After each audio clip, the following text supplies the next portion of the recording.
Եվս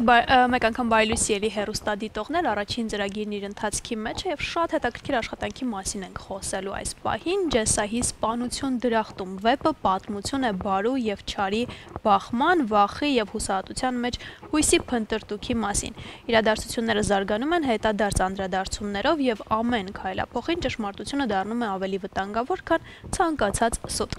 Եվ մեր տաղավարում իհարկե հյուրընկալել ենք գրող Ջեսահին Գևորգ Սահակյանին, բարի լույս։ Բարև ձեզ, շնորհակալ եմ եթերի հնարավորության համար։ Ես շատ ուրախ եմ ձեզ հյուրընկալել մեր տաղավարում, որովհետև շատ հետաքրքիր եւ գրավիչ է արդեն վերնագիրը եւ մի քիչ մինչեւ եթեր իհարկե զրուցեցինք նաեւ ժանրային առումով, բայց գանք սկզբից ոնց եկան գրքի մտքերը, ինչից հետո եկան, ինչ որ ոգեշնչման աղբյուր եղավ, թե սեփական կյանքից ինչ որ փորձեմ հակիրճ գրքի սյուժեն պատմել, դրախտում սպանություններ են լինում եւ քանի որ հրեշտակները ձեռբազատված են, հա, մարդկային տկարություններից կամ իրենց մտքով ուղակի չի կարող անցնել, թե ինչը կարող է դրթել մարդասպանության, իրանք գնում են դժոխքից օգնության են կանչում հայ ազգի քննիչ Մել Սիսայանին։ Ինքը գնում է հետո դրախտ Ոնց է ասում որ բացահայտեմ հետ են ուղարկել ուտեղ իհարկե զարգացումներ են լինում, բայց այսօր ես էլ եմ մտածում թե ինչից հետո միտքն առաջացավ, երևի Էկոյի մոտ մի միտք կարդացի, Ումբերտո Էկոյի Վարդի անունը վեպում, այդտեղ շատ հետաքրքիր նկարագրություն կար, ասում է Հիսուսին երբևէ չեմ պատկերել ծիծաղելիս, ոչ տեքստերում, ոչ նկարներում ու դրա մասին փորձում էր բացատրել, թե ինչու էլի, որովհետև ծիծաղը ինչ է, երբ ենք մենք ծիծաղում, երբ որ ինչ-որ բան են մեզ ասում, որ մենք չենք սպասում, զարմանում ենք կամ չգիտենք ուղղակի, եթե դու ամեն ինչ գիտես, էլ հումորի վրա էլ ինչու ես ծիծաղում։ Կամ հաճելի իրադարձությունից հետո։ Այո, հա, իսկ քեզ պետք է ինչ-որ մի բան զարմացնի, ու ասում է Հիսուս չէր ծիծաղում, նա ժպտում էր։ Այսինքն ծիծաղը այստեղ բացահայտում անելու անկարողության վկայություն են նաև, այսինքն դու ամեն ինչ գիտես ու հետևապես դու ինչ ես էլի բացահայտելու։ Կերպարները հայեր են։ Կերպարները մենակ Մելսն է հայ, ունդեղ հետո արդեն Մելսը որ հայտնվում է այնտեղ իր հետ նաև դրախտ է տանում հումորը, հա, այնտեղ դե այս ամեն ինչի զարգացումը տանում էր նրան, որ հրեշտակապետները իհարկե հումոր չեն անում, քանի որ նրանք կատարյալ էակներն, հա, պայմանական օրինակ բերեմ, հենց գիտա-ֆանտաստիկ ժանրի ֆիլմերում, չէ՞, մենք որ այլ մորակայինները գալիս են, նոր քաղաքակրթություն է ավելի զարգացած, իրանք կարծես էլի չեն ժպտում, որովհետև նրանք էլ էլի ամեն ինչ գիտեն, ամեն ինչից տեղյակ են ու այս տրամաբանության մեջ է, էլի։ Իսկ քանի որ Մելսը արդեն այդ ամեն ինչից հեռու է, հա, հայ իրականությունից է գնում այնտեղ, ինքը կարող է էլի մտածել ինչպես մարդասպանը, մտածել ինչպես գողը ու այդ զարգացումներն ունենալ։ Շատ հետաքրքիր է, այսպես աղբյուրից է ոգեշնչումը եւ ինձ հետաքրքիր է հիմա փողոցում երբ քայլում եք ավելի շատ եք ուշադրություն դարձնում մարդիկ ժպտում են թե չէ կամ որևէ տեղ ինչ որտեղ ժպիտը իհարկե ժպիտը ծիծաղը բնորոշ է ու այտենց մի քիչ հայերին ավելի մունաթն է բնորոշ կարծում հա դա էլ կա իհարկե նորը մեկ էլ մտածում եմ ասում եմ եթե նորից վերնագրեի գիրքը հնարավոր է լիներ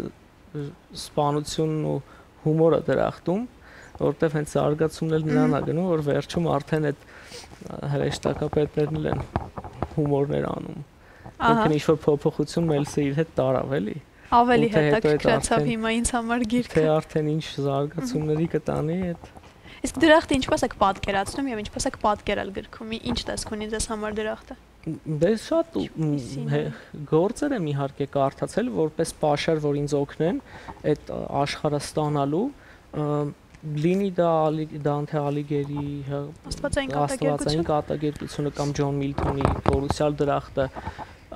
միֆերի ուսումնասիրությունն է մի շրջանում ինձ բավական հետաքրքիր է այնտեղ Քեմբելի գործերը, Բարտի, Լոսևի եւ մյուսների, հա Շտայների, որ դու այդ ամբողջը կարողանաս կառուցել, պատկերես Այդտեղից եմ վերցրել որոշ զարգացումներ եղել են պայմանական կարմիր գույն այնտեղ չկա, ոչ միտեղ չեմ հանդիպել, բայց տենց փորձել եմ գրել ու այդ սպանություններն է որ լինում էին, այնտեղ կարմիր գույն էին տեսնում, ասում են սա ոնց է կարողացել ստեղծել, հա, որովհետև կարմիրը դրախտում էս պարագայում բացակայում էր։ Լավ, սա ձեր երրորդ գիրքն է, գանք սկզբից, խոսեցինք երրորդի հետևից եկանք, բայց ամեն դեպքում նախորդ երկուսի մասին, որոնք եւս վեպեր են, կխնդրեմ էլի մի փոքր պատմեք։ Առաջին գործը 20 թվականին էր հրատարակվել, կոչվում էր Անանկենթան, արժանացել է լավագույն վեբ մրցանակին Ստեփան Ալաջաջյանի անվան, երկրորդը գրեցի Մեծ մութներ 22 թվականին էր, ամենափորձառարական գործն է այս երեքից, մեկ պարբերություն է 300 էջ, փորձել եմ մի շնչով պես գրել, թեպետ 2 տարի ժամանակ խլեց էլի իհարկե ինձ առավոտյան այդ արտնության 8 վայրկյանի մասին է, երբ որ դու արթնանում ես, ես հետ այդ քո աշխարհը բերում ես, սիրած գրքեր, հիշողություններ, հուշեր, պատկերացումներ եւ այլն։ Մի որոշ ժամանակ երազներն էի ուսումնասիրում, էլի գրքեր էի կարդում, որ փորձեմ այդ իրականությունը հնարավորին ճիշտ նկարագրել, դրանից հետո արդեն այս մեկը գրեցի։ Այս էլ այդ միտքը տենց խառը տեղերից եկավ դետեկտիվ ժանրի, բայց ավելի շատ անձի դետեկտիվ փորձելով եղած կանոնները մերժել, հա։ Երկրորդ գրքի հետքերով գնալով օրինակ դուք առավոտյան երբ արթնանում եք, ինչպես է ձեր առաջին այդ 10 վայրկյանը։ Շատ ծանր։ Իրոք։ Հանգիստ բարկացած մեկը զարթնում ես էլի օքսեր, հույսեր, մի խոսքով ասում ես լավ չէր քնեի, էլի այդ դժկամությունը կա մոտ արթնանալու, ինչն էլ այդ երկրորդ գրքում իր անդրադարձը իհարկե գտել է։ Բայց լավ չի որ արթնանում եք, լավ չէ լինի որ չարթնանեք։ Չի ասի, հա իհարկե լավ չի լինի, բայց այդ սկզբում անտանելությունը ունես։ Ուզում ես էլի մի քիչ էլ քնես այդ կոմֆորտ զոնայի մոտ մնաս, դե մարդ միշտ ուզում է իրան հաճելի հետ տակ անկողնում պարկած մնա կամ տնից դուրս չգա, համենայն դեպս ինձ մոտ է այդպես։ Բայց դե հա այտենց ամբողջ կյանքը չես քնի էլի։ Իսկ ժամանակից աշխարհի գործողություններին համահունչ է ձեր առավոտը, այսինքն վերցնում եք հեռախոս առաջինը ձեր ձեռքը, թե սուրճով է սկսվում առավոտը։ Երևի թե վերցնում եմ, որովհետև զարթուցիչը պետք է անջատեմ։ Դրանից հետո կարող եմ 2 լուր կարդամ, երևի հա նման եմ մյուսներին այս մասով։ Գնաս թեյ խմես առավոտյան կամ սուրճ։ Բայց ես կարծում եմ ձեր առավոտը բարդացնում եւ այդպես ծանրացնում է լուրեր կարդալը։ Եթե օրինակ որ սկսել եմ որոշ ժամանակ չկարդալ, դա ավելի կթեթևացնի առավոտը վստահաբար։ Այո, հա, որովհետեւ շատ ծանր է այդ լուրերի այդ ընդհանուր այդ ինֆորմացիոն հոսքերը մի որոշ ժամանակ էր, մի 7 տարի սոցիալական կայքերում էլ չկա եւ ագին հանգստացել է այդ շրջանում, այդ ամեն ինչից կտրվելով, այդպես վերջերս այս գրքի լույս ընծայմոն բերումով Instagram-ում գրանցեցին ընկերներս, ասեցին ճիշտ է սա։ Այո, սեփական փորձով, երբ լուրեր կարդալը հանում ես օրակարգից, ասես ստաբիլ կարդալը, շատ թեթևացնում եւ ավելի դրական գիծ է հաղորդում։ Դու շատ ժամանակ ես ունենում, զուտ ասենք։ Ավելի կարևոր գործերով զբաղվելու համար։ Գործնական առումով որ նայես, հա։ Ջեսահի, արդեն նախապես ինձ համար պարզաբանեցիք, որ Գևորգ Սահակյանի այդպես տառերն եք վերցրել եւ ավելի հետաքրքիր փորձել եք ներկայանալ։ Միտքը միանգամից եկել է, թե ինչ որ բառախաղերի արդյունքում վերջնական տարբերակն է եղել ջեսային, թե հենց ի սկզբանե մտածեցիք ջեսահի ու մնաց։ Կեղծանուն վերցնելը մի քանի պատճառ ա ունեցել, առաջին երևի ինձ համար ամենակարևորը ինքնությունների զանազանումն է, որ միտեղ լինես արձակագիր, միտեղ, հա, ասենք դասախոս, միտեղ աշխատող, դու ոնց որ ամենտեղ քո տարբեր ինքնություններ ունես, այդպես ավելի հեշտ է։ Երկրորդը ավելի մարքեթինգային նկատառումներից ելնելով, երբ որ գրես Գևորգ Սահակյան, բոլորին հայտնի է, հա, դու մեր ժամանակակիցն է, հայ է մի խոսքով, իսկ այսպես հարց է առաջանում, հայ է, հայ չի, չգիտեմ, Ասիայից է, Եվրոպայից է, արաբ է, չգիտենք ով է, էլի։ Բայց անվանը սկզբնատառերն են, այդտեղ Գևորգ Սահակյան ուղղակի գնջ եմ սարքել, համ ավելի այտենց ականջին հաճելի է, համ էլ խորհրդավորություն ունի։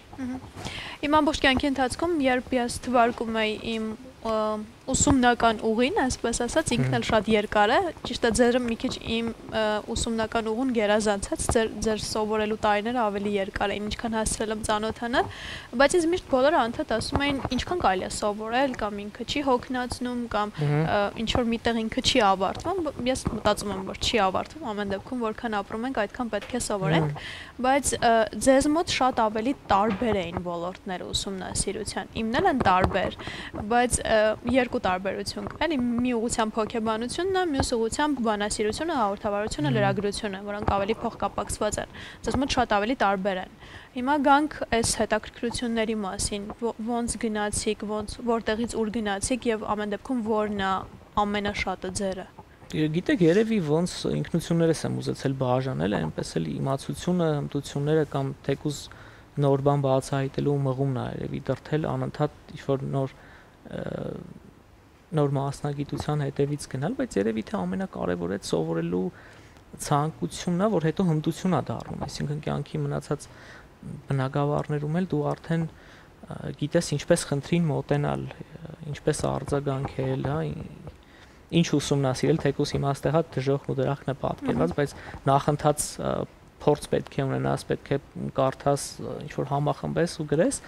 Երևի գրականությունը ամենահարազատն է եղել, արևելագիտականում եմ սովորել, բակալավրը, մագիստրատուրան, հետո պաշտպանեցի արտգրականության խորհրդում,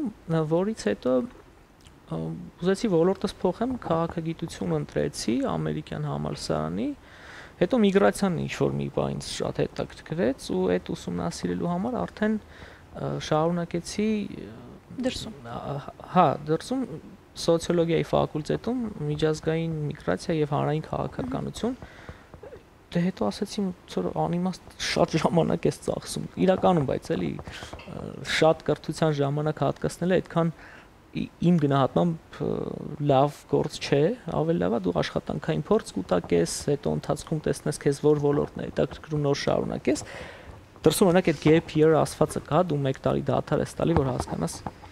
քոնը որն է։ Դրանից հետո ասացի ավելի լավ է արդեն աշխատանքային շուկա չտնես միջև էտել դասախոսայի։ Ես կարծում եմ ավելի լավ է համատեղել երկուսը, եւ ուսումը եւ փորձնականը, այսինքն պրակտիկ գործունեությունը, այդ դեպքում ավելի ամեն ինչ իդեալական կլինի։ Վերջին հարցին շատ կարճ կխնդրեմ պատասխանեք, որովհետեւ ցավոք մեր ժամանակը սպառվում է։ Դրսում սովորելու փորձը ինչ տվեց եւ ինչ կբերեիք մեզ մոտ կրթության առումով, որովհետեւ ոլորտը մեզ մոտ ցավոք սրտի շատ բացեր ունի եւ փորձենք մի քիչ նույնիսկ ուղղորդել կամ հասկանալ։ Շատ բաներ իրականում փորձել եմ ներդնել այստեղ, օրինակ այնտեղ քննությունները կոդավորված են, դու չգիտես ում գործն ես ստուգում, այդպես ավելի արդար է, ավելի օբյեկտիվ է լինում, կամ դասապլանի առկայությունը, որ ուսանողները ի սկզբանե իմանան, թե ինչ են անցնելու, հա, դու սկզբում ասում ես 15 դասից է բաղկացած ես առարկան, անցնելու ես, դա տարբեր բաներ կան, երևի սեմինարներ, քննարկումներ, լեկցիաներ, դրանց համադրություն է եւ իհարկե ոչ լեկցիա թելադրել է, էլի ինչ որ մի պահ կար մեր համալսարանում, հիմա բայց գիտեմ այդպես չի, ինչը շատ լավ է։ Այսինքն, սենց շատ զգալի առաջին հայացքից մեծ տարբերության չեք բախվել, որ սենց միանգամից կպատմեիք հիմա դրա մասին։ Դե մեր կրթական համակարգը եւ արտասահմանը մի փոքր տարբեր է, քանի որ նախընթաց փորձ ունեցել էի ամերիկյան համալսարանում, դրան սովորել է, այսինքն ամերիկանում գնալ է երևի ավելի բարդ փորձառություններ, քան հետո դրսում սովորել է, բայց կարծես սովորել է, հետո ստեղ այնքան էին տալի կարդալը, որ գնացել են այնտեղ սովորական էր դարձել, էլ խնդիր չէր։ Շատ լավ, ես մեծ հաջողություններ եմ մաղթում, նորանոր ստեղծագործություններ եւ մեր գործընկերոջ Իջևանի գինու գործարանի կողմից նվիրում եմ Ռոզե Սափոր գինին եւ առաջարկում, որպեսզի ձեր ոգեշնչումը նաեւ գինու միջոցով գտնեք եւ Տրամոնտինա բրազիլական բրենդի կողմից ձեր իհարկե գրքի վերնագրին համահունչ է, բայց իրեն օգտագործում ենք խոհանոցային պարագա, որը կթեթևացնի եւ ավելի հաճելի կդարձնի խոհանոցում գործը։ Լավ, շնորհակալ եմ շատ։ Շնորհակալություն առավոտը ինձ սկսելու համար։ Հիմա կլինի կարճատև դադար մեր եթերում, որից հետո կվերադառնանք ու կշարունակենք։